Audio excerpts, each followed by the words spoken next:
urukundo ugukunda niwe uzoronka amahoro, iyegereza ugusanga niwe uzobaho wishimye.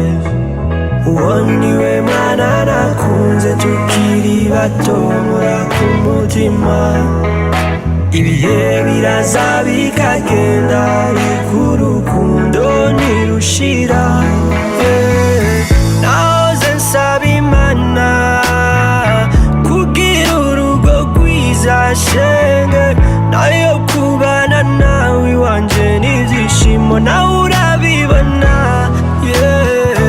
Umuryango n'ibyishimo, abagenzi bacu n'ibyishimo, inshuti n'ibyishimo, kuba tubanye nawe hose n'ibyishimo. Ubu bigeze kure iyo wumva sinobesha Imana, niyemeje kugukunda gushika gupfa Imana ibimbaze. Umutima wawe urabibona.